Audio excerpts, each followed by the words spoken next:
Okay. You be starting off early. Go on. Hello, my loves. Hello, my loves. Hello, my loves. And welcome to another episode of Monique and Sydney's Open Relationship. Hey, Daddy. What's up, Mama? How you doing? What? Because I gave 3? Hey, my loves. It's a new year. No, it's the smile all the time. You know, and the giddiness that's already there before you even start. I know, right? You know, Okay. so Hey, that's why I put the baby. paper out. What's up? How you doing? Wonderful. Remember, Hey. so every time, if something with that mic, every time you touch it, it goes. Okay, I won't touch it. Yeah, it's just behind the scenes at the Monique and Sydney Open Relationship Show. You've just seen James just sneak by. He's the engineer. And we're getting ready to start in 5, 4, 3, 2, 1. Go. Hello, my loves. Hello, my loves. And welcome to another episode of Monique and Sydney's Open Relationship. Hey, Daddy. Hello, mother. You know why I smile, Paulette? Because when you smile, people can hear it. You know how we go to the radio stations and we do press? And as we're if we listen as we're going, we can hear the excitement or the not excitement just from them doing the introduction. That's why I smile like that. You damn right. And I'm not going to question it. Oh, baby, today is an amazing day. How amazing is it? I'm going to tell you why today is amazing, baby, because some people went to bed last night and they didn't wake up to this today. Okay. Last night was it.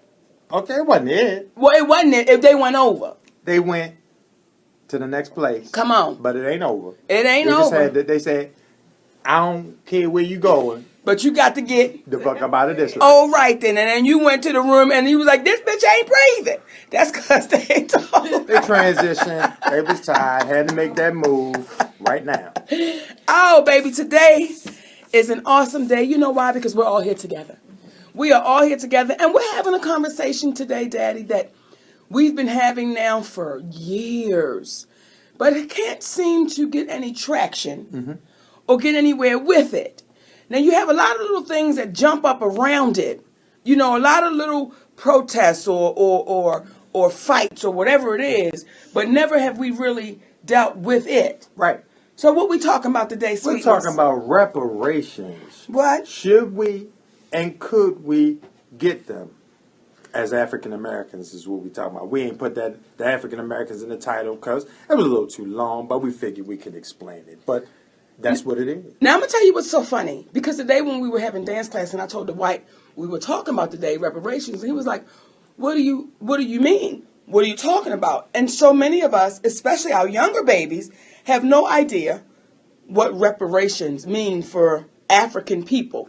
Paulette, you want to bust out what reparations mean? So the definition that we have, the source is Wikipedia. Reparations for slavery is a proposal that some type of compensation should be provided to the descendants of enslaved people in the United States in consideration of the forced and uncompensated labor their ancestors performed over centuries. This compensation has been proposed in a variety of forms, from individual monetary payments to land-based compensation related to independence. Thank you very much, ma'am. Reparations. Now, I love when Robin reads because she reads with such clear enunciations. Robin is the funeral reader in our family. We don't give a fuck who dies. She gonna read for them. That's right. Because they appreciate her reading. There it is. And she gave it in a very beautiful way. I'm gonna give it in the nigga way. Often, We want our shit that y'all was supposed to give us. And y'all acting like we ain't supposed to get it. Go ahead, Daddy. Thank you. in layman's terms. Thank you. And so that's what we're discussing today. And reading from the Constitutional Rights Foundation. Reparations for slavery is not a new idea. And actually, before the Civil War, General William Sherman issued an order in South Carolina, and he wanted 40 acres and the loan of an army mule set aside for each former slave family. Now, this order was never carried out. After the war, radical Republicans in Congress passed laws requiring confiscation of former Confederate property to provide the ex-slaves with 40 acres and a mule. In 1866, President Andrew Johnson vetoed the legislation, and the next push for reparations took place at the turn of the century. Several black organizations lobbied Congress to provide pensions for former slaves and their children. One bill introduced into the U.S. Senate into 1894 would have granted direct payments of up to $500 to all ex-slaves plus monthly pensions ranging from $4 to $15. This and several similar bills died in the Congressional Committee. The pension movement itself faded away with the onset of World War I. During the 60s, some black leaders revived the idea of reparations. In 1969, James Forman, then head of the Student Nonviolent Coordinating Committee, proclaimed a black manifesto. It demanded $500 million from American churches and synagogues for their role in perpetuating slavery before the Civil War. Black nationalist organizations such as the Black Panther Party and black Muslims also demanded reparations. In the 80s, a new call rose for black reparations. It was stimulated by two other movements that successfully secured the payments from the U.S. government. The Supreme Court in 1980 ordered the federal government to pay out Sioux Indian tribes $122 million to compensate for the illegal seizure of tribal lands in 1877. Then in 1988, Congress approved the payment of $1.2 billion to 60,000 Japanese American citizens who had been interned in prison camps for World War II. In 1889, Councilmember Ray Jenkins guided through the Detroit City Council in resolution. It called for $40 billion federal education fund for black college and trade school students. About the same time, a conference of black state legislator meetings in New Orleans backed the idea of a federally financed education fund for descendants of slaves. Shortly afterward, Rep. John Conyers drafted the bill calling for the establishment of the Congressional Committee to study the impact of slavery.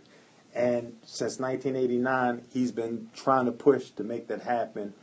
And I'm reading that to give you some sort of context, whereby you see the Native Americans who have received reparations, and justly so. You see the Japanese Americans who receive reparations. So does it seem as if it's unfair for people of African American descent who were enslaved for hundreds of years to get reparations? And here we go. Well, you know, Daddy, and the number today is 404-832-2962. Let us know what you think about reparations. But I also think that when, you know, our Native brothers and sisters received it, you said some of our Asian brothers and sisters received it, and we have not received it, and is it fair? Well, when the Native brothers and sisters received it, did they stand together? When our Asian brothers and sisters received it, did they stand together? Because there's something about us that we're too afraid to stand together. Let's see what you're thinking about reparations. Let's go to the lines. Hey, you're on with Monique and Sydney. Who's this and where you're calling from? How you doing, Monique? This is David calling from Hawaii. Aloha. Hey, David, aloha. Just recently, I think it was last year, we know that there was a report came out. The UN put out a report that redress is owed. You know what I'm saying? They did a report and said that crimes against humanity have taken place over centuries. The UN put out an official report. And another thing that also happened is, do you guys recall the Congress they pretty much walked the 9/11 family members through in Congress, where a bill was actually passed. President Obama vetoed the bill. And the bill was for the 9/11 family members to receive redress. We all fell asleep when they switched the wording on. You know what I'm saying? Mm-hmm. And so Obama vetoed the bill, and they overrode the veto to sue Saudi Arabia. You know what I'm saying? For what happened during 9/11. So they did it right in front of our face. And, you know, they didn't mention the word reparations because we already know you guys are on point with what y'all are saying, that there's already, this is not a precedent. Appreciate that knowledge, man. Thank you, Brother David, and aloha, baby. Absolutely. Hey, I mean, he just dropped a knowledge in reference to that because I was unaware of it, but this is what transpires on a daily basis. The changing of a title can allow things to slip through. And when the president, if this is accurate, when the president vetoes it and they overrule it to make sure that they get that, what would be the reason why they would be uncomfortable not giving people of African American descent reparations for what transpires for hundreds of years? We're talking about it, my loves, reparations. Should we and could we, as African people that live in the United States of America, get it? Let's go to the lines. We're talking about it. Hey, baby, you're on with Monique and Sydney. Who's this and where you're calling from? Hello? They missed it. They missed it. That's all. You know, and the one question I had before we took the last call was, can we stand together? And in my humble opinion, I think that's one of our biggest issues. Yes, we should get it. We're supposed to get it. But when you say, well, how do we go about getting it? It's so hard for us as African people that live in America. It is so hard for us to come together because that fear has been embedded so deeply that you have us, and when I say us Africans, you have us saying, leave that shit alone. Let's go to the lines. We're talking about it. Hey, my baby, you're on with Monique and Sydney. Who's this and where you're calling from? Takeoff Register, Atlanta. Hey, baby, talk to us. I'm listening to what's going on, and I love what I'm hearing. The guy that was just on the phone, I didn't know that information either. But I will say, to answer the question, I do think we should get reparations. But I believe what's happening is because the construction of America is built off of what the African slaves did, and there are billionaires to this day still benefiting from slave labor. I think the reason why it keeps getting vetoed or pushed away or pushed aside is because America is already in debt. And if we were to get reparations, there would be no America because they would have no money left. We're owed so much money for building this company, for building the railroads, for building the systems that make America what it is, that if we did get reparations, we would wipe America out because they would not control America anymore. We would. It would, as far as financial is concerned, they would literally go broke. And they already owe so much money to all these unnecessary wars that's been going on and everything. And while that's not we shouldn't be concerned about that, I think that's the reason why they haven't happened yet. Hey, we appreciate your thoughts. Thank you, sweetness. Of course. Thank y'all. He makes a good point.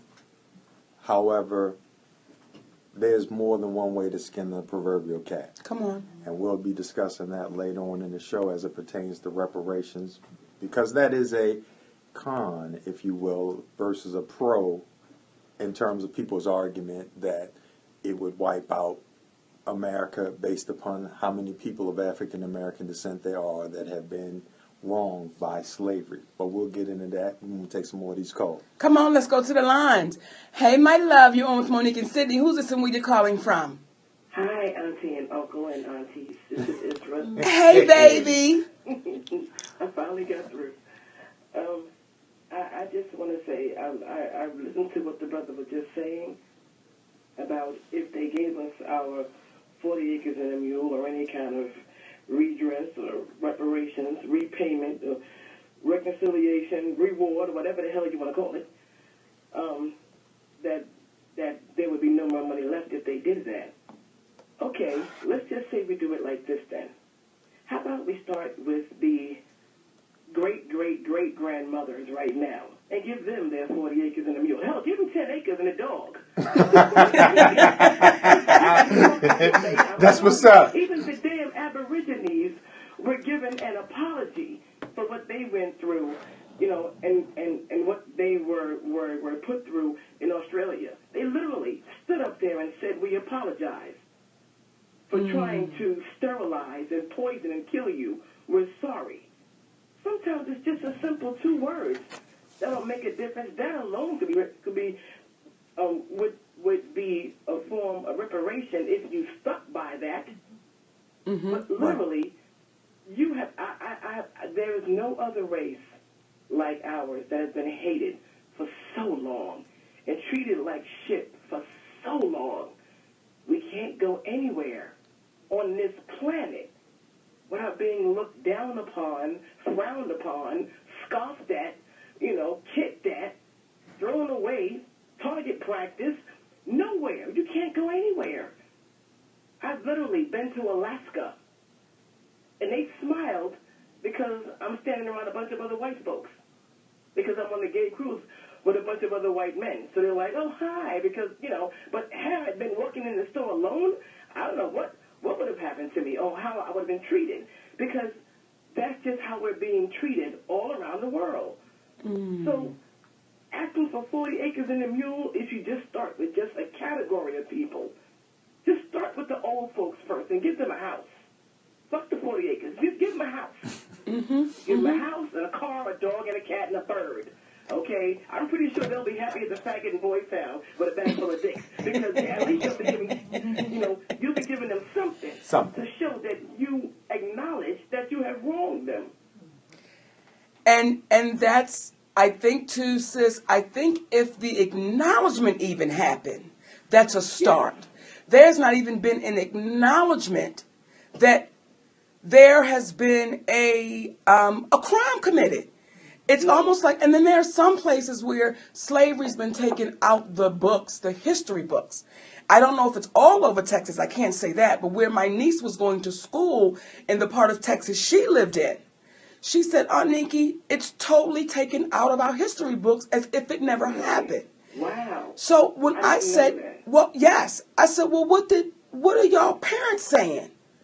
Well, they was just like, oh, wow. And that's why it's able to happen, because oftentimes we as African people, our response is, oh, wow. Not, hell no. We got to go to this goddamn school. You know what? I praise those people.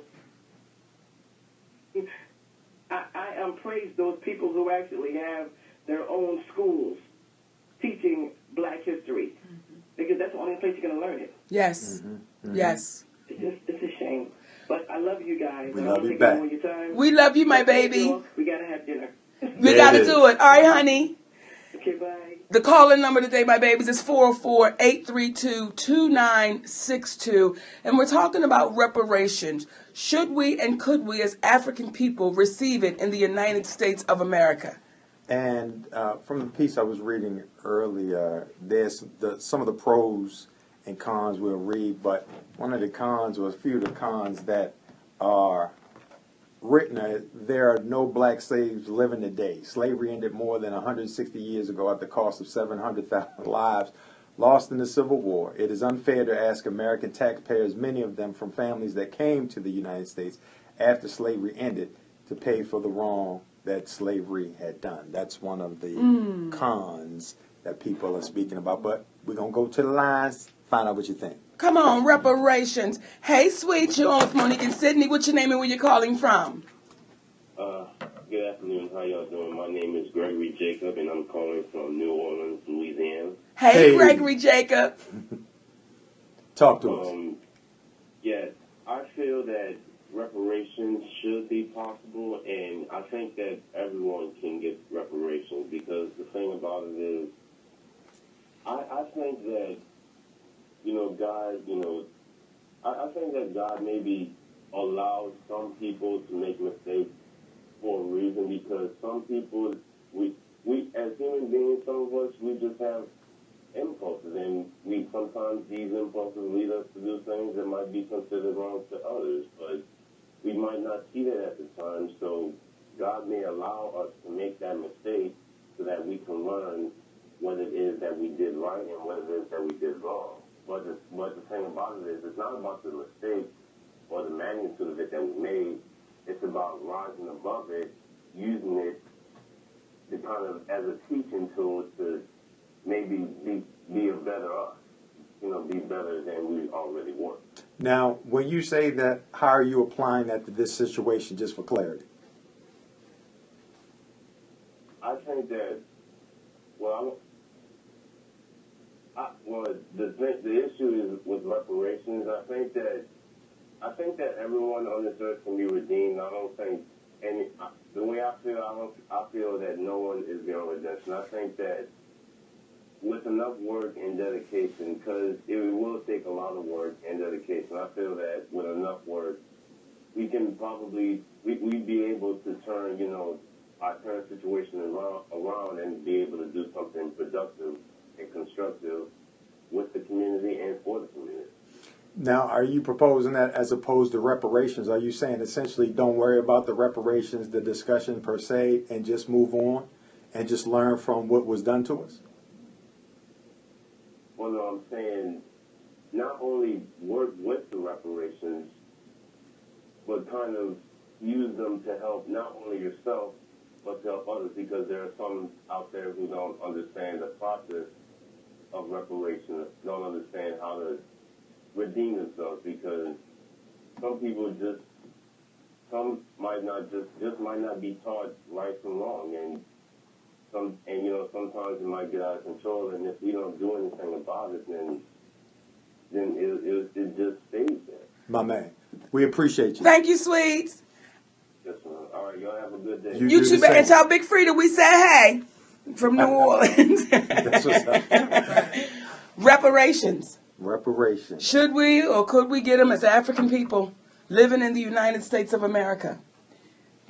I was trying to understand the best I could what this baby was saying, and I think, and help me guys if maybe I wasn't hearing it right, because this is my way I formulated what he said, that people that had slaves, they just made a bad mistake. Uh-oh. Is that what he was saying? And that, is that, because I just wanted to try to be clear. I wasn't sure per Okay. se what exactly. That's why I was trying to get a level of clarity from it. But what we got from it at the end of the day is that, we can learn from this. And that's what we're trying to do. We're trying to learn how we could potentially get reparations for what is wrong. Let's go to the line. Let's go to the lines because, hey, Shug, you on with Monique and Sydney. Who's this and where you calling from? This is a mommy activist from Washington, D.C. Love you. Hey, baby, we love you back, sis. Talk to us. I was thinking about reparations when you talk about it. For one thing, when I went to Congressional Black Congress a couple of years ago, Ron Daniels from the Institute of Black World and John Conyers gave something that was unbelievable. It was about reparation, and they had people from all over the world there talking about how they wanted reparation, when I thought it was just for us here. But you have to have the right information and the right conversation going on so that people will follow and get involved. They have a National African American Reparation Commission that you can get into and get your information and fight. Reparation is something we should never give up on. I guess I've died trying. I wish in my life I could see things like this take place, but we'll do it. We should get it, and we do have to stick together. But we have such a threat on our back that, people, I can understand people getting afraid, but it's something that we as warriors have to fight for. That reparation is so important. Yes. Absolutely. That we have to, you have to have the right information. That's what I do. I look up stuff and make sure when I go places, because I tell them my PhD is professional hair designer, but it didn't stop. That's right. Come on. Go get it. We love you, Mama. Even at my age, I want everyone to know how important it is that we have to fight. If you can't fight, you strengthen a warrior and send them out there. Come That's on. right. Thank you, baby. Thank you. Was you ready to say something, Daddy? Go ahead. When we speak about reparations, right? Every presidential election I've ever heard, to include President Barack Obama's, I heard not one president speak about reparations. I've never heard not one political person that ran for that office, as long as I've known what a president was, speak about reparations. So the one thing we can do when the next election comes up, for black people, for African people in this country, we need to ask whoever that candidate is, what are you going to do about reparations? Like everybody says, health care is a big deal, and it is. It is. Social Security is a big deal. It is. And they make sure these presidents hit those notes. May they be telling the truth or not, those are topics that's covered. Why not make this a number one topic? Well, they're not going to make it a number one topic because reparations is not something that we're faced with that question every day versus medical and things of that nature. But this should be up there because what people are not paying attention to, and what John Conyers was trying to bring to the attention of folks, was the fact that what happened hundreds of years ago has a trickle-down effect on what we're dealing with today. Yes. Because if you didn't get yesterday what you were supposed to receive, how can you have what you're supposed to receive today? Come on. They owed you money yesterday that they were supposed to give you. If they gave you that money, it would have changed your life. They elected not to give you that money. And your life has not changed for the better, it's changed for the worse. That's perpetuated. If you have a group of people who are in charge of everything, and forever, part of the propaganda which allowed slavery to exist was the perpetuation of the myth that people of color were like our Native American brothers. We were savages. Anybody who was not Caucasian was considered a savage. So it allowed this to go on and on and on. With the influence of religion that was taught to us as and created a divide amongst ourselves in the community, because we didn't come to this country under the impression that a white Jesus was our Lord and Savior. We were praying to beings that came in on spaceships from high above that they said came from Sirius B. And if you look to the Dogon tribe, they will, speak to this history from 5,000 years ago. So that being the case, if we fast forward today to reparations, the large problem is a fear of giving African Americans a great deal of money at one time, because what would the white counterparts say?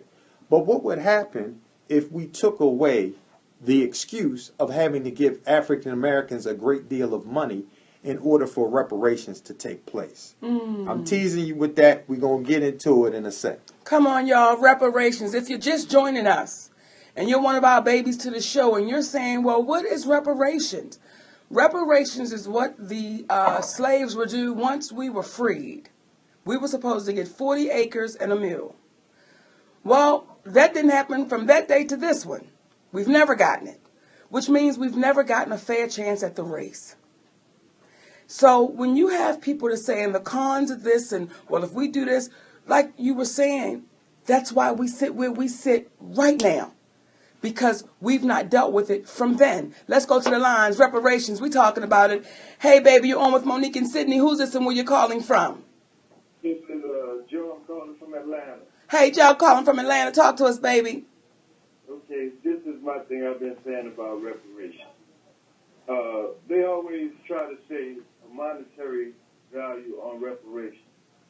But you got to realize that slavery was an institutional thing.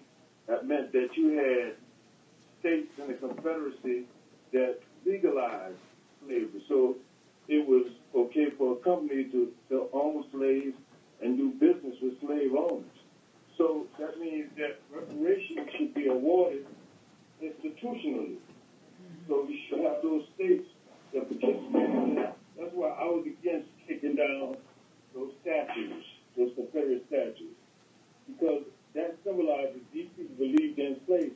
Mm-hmm. So if you take the states that participated, that legalized slavery institutionally, then you made it possible that African Americans could, in those states, attend universities free, scholarships free. Mm-hmm. That would be a way for the award Black People Reparations. They're not going to give us 40 acres and mule. They're not going to give us $2,000 a piece. All right. My baby said $2,000 a piece. Awarding it to the states that was part of the Confederacy, that all state universities that African American descendants of slaves, rather, would be able to attend those universities free, as long as they kept up a acceptable grade point average, that they wouldn't have to pay any tuitions for any books or anything. And they're not going to give us that. So we have to take that to court. And that should be part of the remedies that we want to be awarded. Absolutely. And just can't deny that, because these states legalized it. So when we go after the companies like railroads, they were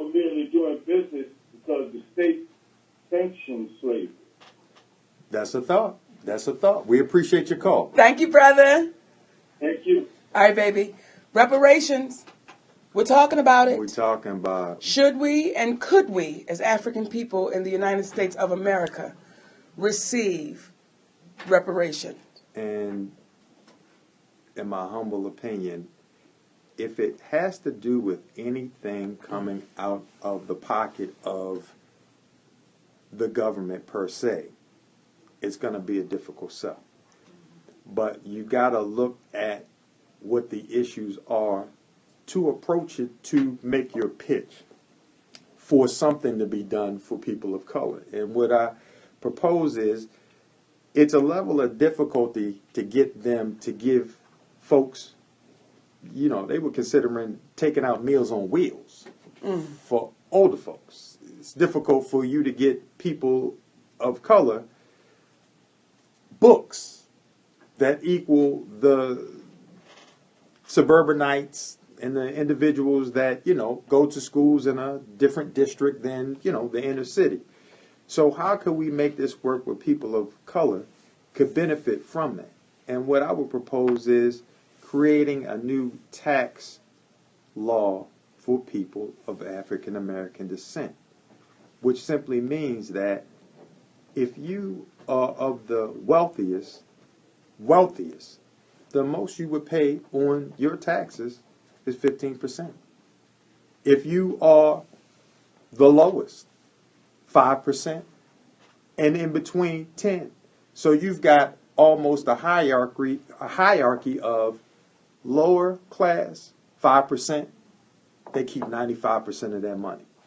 If you are middle class, you keep 90% of your money. And if you are $100,000 and over, 15% of your money. And what that would do is take away the argument of having to give people anything and allow mutual people who are reaping the benefits from this are working. They're not asking for what folks are referring to their cop-out as a handout. But you get to keep more of what it is that you have. And I don't think that's an unfair proposal, being that a millionaire by the name of Mitt Romney pays 15% on his money because this is what you're allowed to pay when you do your business through stocks and trading. So if you can find a loophole in this society to allow the wealthy to pay 15%, surely people who have been oppressed at the highest end should be allowed to keep 85% of their money, 90% of their money if you're in the middle class, and 95%, and see what happens to you to the individuals who are listening. If you got a chance to keep 85, 95, 90% of your money, what would happen? Come on, y'all. Reparations. Daddy, I think, damn it, you done solved it. I don't know if I solved it. God damn it, do it. I don't know if I solved it, but I know there's a level of consideration that should be had for it because it takes away from the excuses. Because what folks are saying is, well, like earlier, if we gave blacks all of what they were supposed to be owed, it would bankrupt the country. Despite the fact that they found money in ways in which to take care of the Native Americans, the Japanese Americans, and others around the world. So we understand we different, okay? But open to negotiating and open to working and open to do a level of overlooking of what transpired in the past and open to realizing that there may be some validity to the printing of money for African Americans that go into the billions to take care of reparations. So let's make it easy. Those working African Americans who get what they get, look at what you receive and make sure you come home with more, as opposed to you're going to try to do regular things with half of your money because the government is telling you, hey, you owe 37, 40.5%, 40% for your taxes. Dog. And now you get to walk home with 60% of your money. And that's it. How That's is my that? proposal. Because they said so. And who what did Bernie say? Who the fuck is they? Who the fuck is they? Who the fuck is they? Now, I please do not quote me, but it has always been in the air that when it came to taxes, that the IRS, don't quote me, it was just in the air, wasn't a real entity. Like it was something it's that was a real entity, but I forgot the terminologies that they use, but it's almost the equivalent of being under the impression that the Federal Reserve is owned by the federal government, which it is not. It's that type of equivalent. Because again, the usage of words and titles allow you to form your opinion.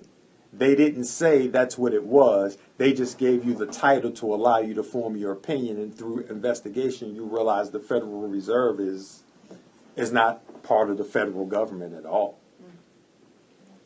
We're talking about it, babies. Reparations. Should we or could we, as African people, receive reparations from the United States of America? And I think too, Daddy, where it is a uphill battle again when you have people that look like us. Look like us. And they say, if y'all don't go here with that shit, if y'all don't go here with that bullshit fight, see, you have people that look like us that walked us to those ships. You have people that look like us that said, listen, what you going to do for me? I'll give you 1,000,000 of them. But what you going to put in my pocket? And you still have those people today that feel like, fuck the rest of them. What you need me to do? You need me to throw them under the bus? I will do whatever you need me to do to have favor in your eyes. And as long as we still have those people out there, it's an uphill climb. Let's go to the lines. We're talking about reparations. Hey, my baby, you're on with Monique and Sydney. Talk to us. One more time. Someone just put YouTube Sheree Jackson, IRS agent, said she has some great information. That was the woman that we had seen before, I believe. I think it was an African-American sister that Yes. we had seen that was breaking down her understanding of the IRS and tax laws and things of that nature that, we're currently paying today. And if that is in fact the case, and the benefits of allowing African-Americans to have more to spend is that money that we have more to spend, it's going to go back into the society that we live in. It's going to help the influx of businesses and things of that nature. It may start with the creation of businesses because there are many people that I know of African-American descent that work a regular gig, but they got another hustle trying to be self-employed. These things would allow businesses to start up. So it's not just something that people of African-American descent would reap the benefits of. It's something that potentially everyone could reap the benefits of by just playing folks fair. Let's go to the line. Come on. Someone just put, hey, baby, you're on with Monique and Sydney. Who's this and where you calling from? Hey, my name is Black Gladiator. I'm calling from out of Washington, D.C. Hey, baby. Hey, as far as reparations is concerned, I think that we should not get reparations just yet because changing the environment without changing the mind state that we have will recreate the old environment. So what I mean by that is we've been conditioned to have such a poor mind that even if we do get reparations, we might still commit genocide against one another. We might still be doing certain harmful things and oppressing each other down. So I think that we should not get reparations just yet without changing our mind state first. I think it's important that we change our mind state and that we shouldn't blame the Jim Crow educational system, the prison industrial complex system, or the American Aid Society for our problems or the sole purpose of our problems. But I think we should blame ourselves and our lack of ignorance and our lack of attentiveness and discretion. And I think we should start looking for other people to, basically being black, we should start looking for other people to give us trends when they're looking for us to validate trends that they set. I'm not sure that I understood the last part, but I believe I understood the majority of what you were saying. And the question that I would ask you is, based upon what you're saying, you seem to have looked at things in such a way, I'll say from a stratospheric perception, which allows you to be able to assess that overwhelmingly African Americans probably don't understand how to handle the money, that if they got it back, we should wait a little bit longer. What do you think the pivotal moment would be to allow individuals to know if they were ready or not? Because if you seem to be ready and cognizant of that, why would it be that a vast number of African Americans wouldn't be cognizant of that same fact? Well, I really don't know how to answer that question, but I will give my best shot and try to say that it's up to each and own. I can't give a specific time. You know, I don't know how to come. Like how Tupac said, I don't know how to take responsibility for every black male actions. You know, I don't know how to do that. You know, it comes to a point in time where everyone has to take up their own actions, and everyone has to recognize themselves and look at themselves in the mirror and have to face, you know, what it is that they're going through. But to change the mind is basically the whole thing about it, because if you keep coming in with the same mindset or the same perspective, you know, then we as a people won't get nowhere. How many times do we see these pastors out here, you know, not going against the pastors because I'm a Christian, but how many times do we see these pastors out here, you know, preaching the same gospel for years? How many times do we have to see the same people like Dr. Umar Johnson and Brother Polite, you know, all giving the same strategies and the same things?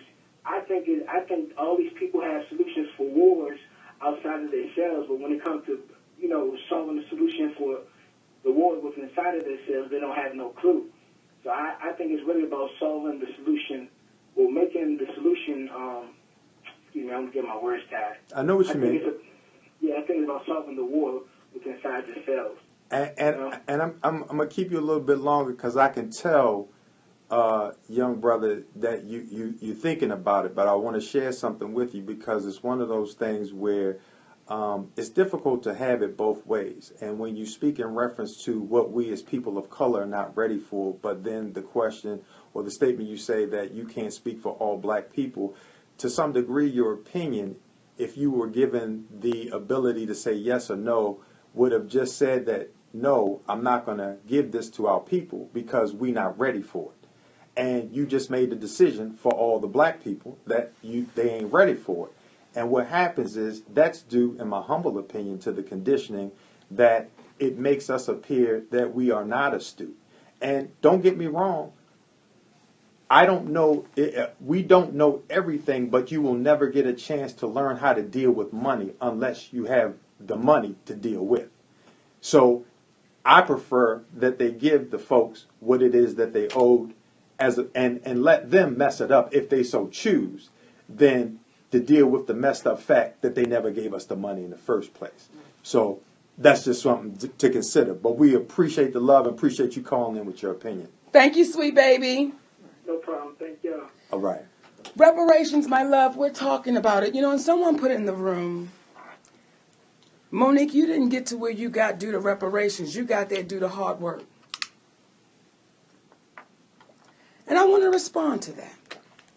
I did get there due to hard work. However, reparations is still due. One doesn't knock out the other.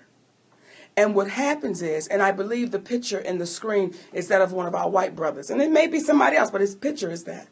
What happens is when you've never walked the walk that we've had to walk, it's really hard for you to speak on the path that we've had to take. So when you make comments like that, yes, hard work pays off. It really does. However, we're still due for building this country. And the problem is oftentimes we hear people talking about work. I heard Denzel Washington, who I love as an actor, and he said, we still working, y'all. We still working. We working now. And we working now. And what happens is we was working then. See, but just like now and then, the pay wasn't fair. The pay is more, but the pay's not fair. And what we need to do is stop talking so much about working and how do we just working and being happy for the work. And we need to be as happy as the employees who are hiring the workers when they get their paychecks. And there needs to be a level of happiness amongst the people who are working. And part of that will come from you being able to hold on to a bit more of what you have than letting it go. And it is due because the status of the world that we live in today is based upon, I defy anyone to bring up a problem that exists in 2017 that cannot somehow be placed and show you the derivation of that is from slavery. Right. That's why when people say just get over it, well, you can't because it's right here. And no one tells the Jews to get over Hitler. And No that one. lasted, what, 4 to 6 years?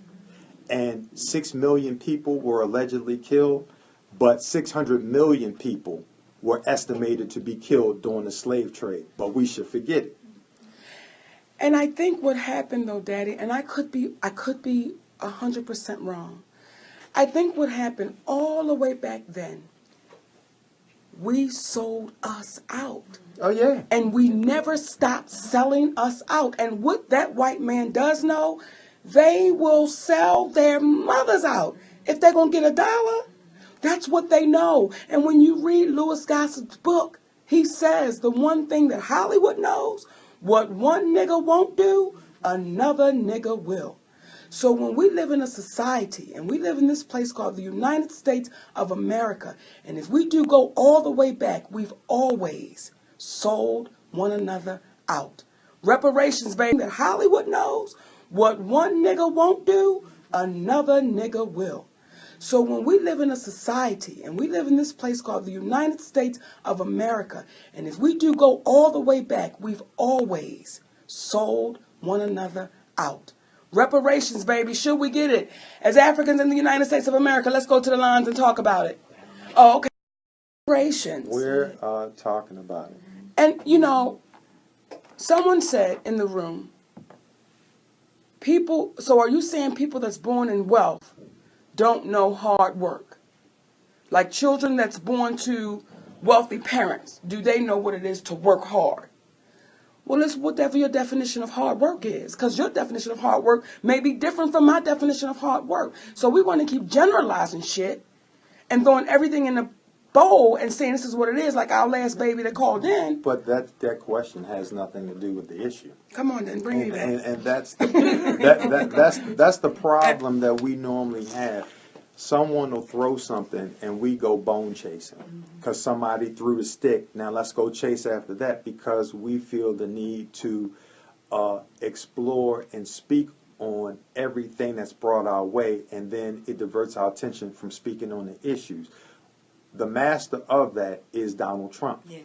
Because there's no more expert individual at messing up and then creating things to make everyone else look at.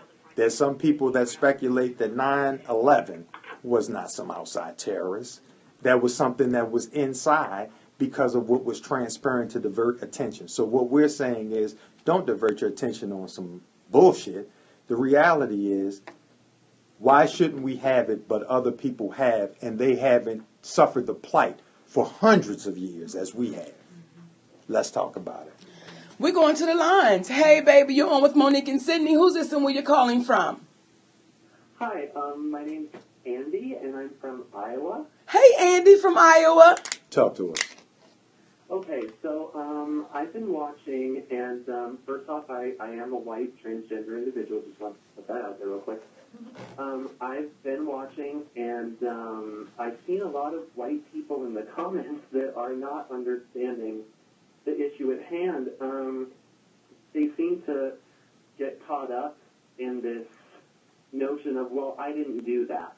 And, I never owned slaves, and my grandfather never owned slaves, and the whole thing. And to me, that's willful ignorance, because we all know about slavery. We all know that our ancestors did it. And it's not just slavery, it's colonialism from Europeans in general. And getting caught up in, well, I didn't do that, defeats the purpose because, you know, whenever we talk about Native Americans, we say, you know, we acknowledge that they have reservations.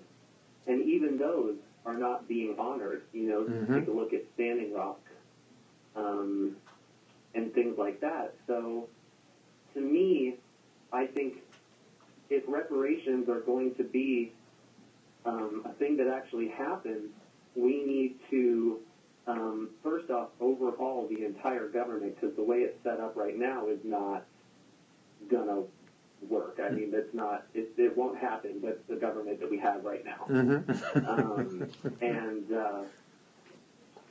I think we just need to have an educational process. And, you know, like it was said by Mo earlier in the broadcast, even in the schools nowadays, they're not talking about slavery like that really anymore. They're not educating the children about it. So you have a bunch of kids that grow up not acknowledging that that was even a thing, and that colonialism even happened. So I think it's a larger conversation of what was done and re-educating people to that fact of what white European colonists did, and it's a decolonizing of the mind that needs to happen for people. Come on now. We appreciate that call. We love you, Andy, and if I'm ever in Iowa, you got 2 tickets to whatever show I'm doing, baby. Okay, thank you so much. I love you guys. Love you, back. sweetness. And, Okay, bye. and what happens is, this is the reason why during these trials and tribulations with women who have been sexually mistreated, and they're asking for the men to speak up. Because as crazy as it sounds, one would say, well, what does it matter that our caller is from Iowa and he's a white transgender male? What matters and why it matters, though it shouldn't, but why it matters is because you have somebody that does not look like you, but connects with the principles that you're speaking in reference to, which is the reason why we as black people can't get caught up in the thinking that all white people are a certain way because of Donald Trump's base. Come on. You cannot believe that, because we would be committing the same mistake that has been imposed upon people of African American descent, Asians. You know, we are not isolated in the exploitation of ourselves or being exploited by the government, the forefathers. The Chinese were in the Chinese Exclusion Act, the Japanese, World War II. Come on, the Native Americans, the ancient Aztecs, the Mexicans got to climb over a wall to get back into a country that they are the indigenous people to. Come on. So we're not the only ones. So when we understand that you can't look at a person and tell who's your friend, because we've gotten calls from people who were black on this line today that sounded less of a friend or less on the side of making this happen than a gentleman and an individual that called in and said, hey, I'm a white transgendered male, and that's our brother that we connect with. So we say all this to say, let's focus not on the black and white as it pertains to who we reach out to. Because when we look closely, though we be hearing about the Black Lives Matter and so forth and so on, look at the black folks. They're mad, they're angry. If you look closely, there's a lot of white folks out there walking along with us. Come on, baby. So make sure you understand that there's a lot of people that are your friends and believe in what you believe in. You ain't going to be able to tell just by looking at them. Just like there's a lot of people out there that are not your friends, and you're not going to tell that they don't believe brotherhood. Yeah, black man, but they black just like you, and they don't believe in that. Come on, y'all. We're talking about it. Reparations. Should we, could we, as African people, receive it from the United States of America? Let's go to the lines. Hey, baby, you're on with Monique and Sydney. Who's this and where you're calling from? Hey, this is Tony. I'm calling from Jersey again. Hey, Tony from Jersey again. I just want to make it short, but in the words of Monique, I'm going to be as tactful as I possibly can. Did she say that? She always used to say that. That's right. That's right. You got people saying, why in the fuck are people angry about what our ancestors did? Or we didn't do that, that was our ancestors. But we can't act like 1970 was that long ago, because that could have been your parents and grandparents. Even though slavery ended in the 1800s, Jim Crow still went on until 1970. I'm only 21 years old, which means my parents were born, my dad was born in 1959, so he was 11, and all of that shit was going on still. We can't act like it was so long ago when you still have plenty of people walking around on the earth that was here when racism was at its height. Tell them. And it wasn't legal for interracial marriage until 1967. And people don't understand that. That's crazy. That's crazy. My man. We love you, baby. Appreciate the call. Good to talk to y'all again. You too, baby. Ooh, reparations. And think about the word. Reparations. See, what happens is, and I think this is what we're trying to articulate sometimes as African Americans, but don't get a chance to say it, and that is, we're not holding the white people of today responsible for what happened yesterday. Right. We're holding the forefathers who created the laws and allowed the things to take place then and impose unfair treatment on African Americans. What we're doing is asking the Caucasians today, if you believe that that is unfair, what do you think a fair way to get individuals who are still suffering today from what they didn't get yesterday, what's a fair way to get them what they're supposed to get? Because you cannot speak about, I don't have a racist bone in my body, but you knew and you know that slavery, we can show you, has affected people of color in the society that we live in today. If you realize that, how do you show that you don't have a racist bone in your body? That you can see the other person's side? And I believe, like our brother from Iowa just said, it's through just connecting with the principles, not connecting with what color that person is. Because our caller that said earlier, he doesn't believe that black people are able to take care and would do the right thing with the money. Perhaps they wouldn't. Perhaps they would. But that is a myth about us that's been perpetuated from hundreds of years ago. I grew up listening to my father say, I don't want a black doctor, I want a Jew. Come on. And I used to look at him and say, what? Why is that? So what if they said they didn't want a black worker at General Motors, they wanted a Jew? And this is not to take away from someone who's Jewish, because the same way you have individuals that are able to do their job on a high level who happen to be Jewish, you have individuals who are African American and of all colors and all variations of originations from around the world who do the same thing. So we begin to demean ourselves because we've been used to watching us be demeaned by them for so long. Reparations, my babies. And Maynard keeps putting in the room, the word is now changed, Mo. It's reprise. Is it reprise? And there it is. Like the word that they done slipped in. They done took reparations Yeah, that's what off he was the saying. book. He was And now saying they done reprise. started a new word. So now even for you to go and say we fighting for reparations, now they look at you like, well, what the fuck is reparations? We've taken it off the books. I heard that, but we know what the word is. Right, we know what the word You say tomato, is. you say tomato. We just say give us our shit. Give us free. Give it to us. Give us free. Come on, Let's let's go take to this the last line. call. Hey, my baby, you're on with Monique and Sydney. Talk to us. Oh, hi. Thank you for taking my call. Hey, baby. What I want to say was this here is that about for us to get representation, why don't we just look at the results of how our other brothers are, the Jewish people, how they got recompense for the Holocaust. And like they're still getting recompense for that in different things. And I believe that we should look at their examples and ask them as a group or as a whole. And I mean that they went through it just as much as we did, or even more, because of what, I don't know of more. I wouldn't, yeah, I was getting ready to say that, yeah, I don't know about more. Because again, just on raw count, the 6 million Jews that were estimated killed during the Holocaust, during slavery, was estimated 600 million. You know, I mean, it's more, we're more than they are, but it's just a matter of like, just asking them, or looking at their example. And there it is. We appreciate We that. love you, baby.